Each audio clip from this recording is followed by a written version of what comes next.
From the ideals of my manifesto, A Remedy to the Culture of Consumption, I looked at three different precedents: the High Line, Linked Hybrid, and Hong Kong. The historic trajectory of public spaces in New York records the shift from industrialization to a culture of leisure. Ever since the Manhattan Grid was imposed, the urban model has always been about block-based developments. New York Central Park is a classic example of the illusion of a natural landscape created within the city.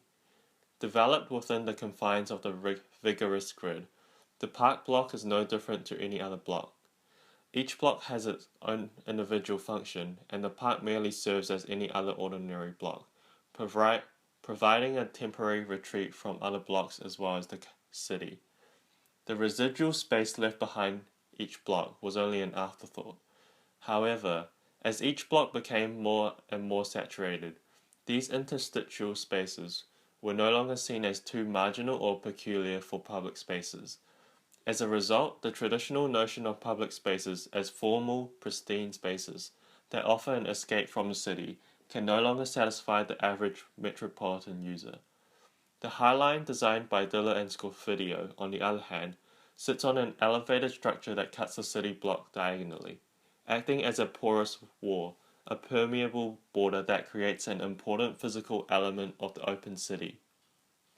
Users, when crossing these edges that bridge between public and private, are also made aware of crossing territories. These in-between city spaces, the gaps between each block, offer a ground for informal encounters and, more importantly, for them to practice democracy and a different urban discourse. The design of contemporary public spaces in the 21st century goes far beyond the surface of achieving something that is just aesthetically pleasing. The High Line is innovative in the way it facilitates programs that reconnect users to the urban environment. The park is no longer a retreat from the city, but reinvents the city as an adventure for walkers.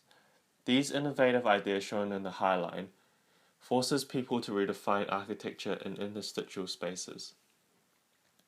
The next precedent, the linked hybrid, designed by Stephen Hull, aimed to challenge the current urban developments in China. The design seeks to create new urban spaces that invite the public through its porous openings, acting as an open city within a city. It encourages social encounters in the public spaces that range from commercial, residential, educational, and recreational on all levels, creating a three-dimensional network of spaces in which spaces underground, on the ground, and above the ground are fused together. The ground level consists of many openings that allow both residents and visitors to walk through its gardens and water features. Subterranean spaces consist of cafes, a library, and a small concert hall that connects the residential units in between.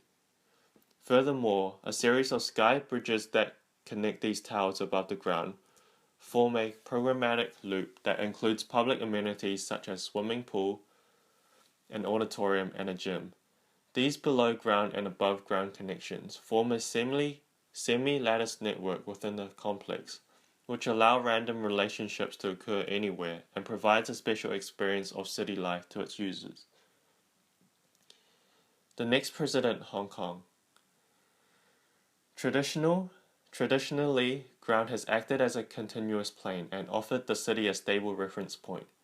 It is the surface on which the conflicts of urban life, both public and private, are negotiated upon.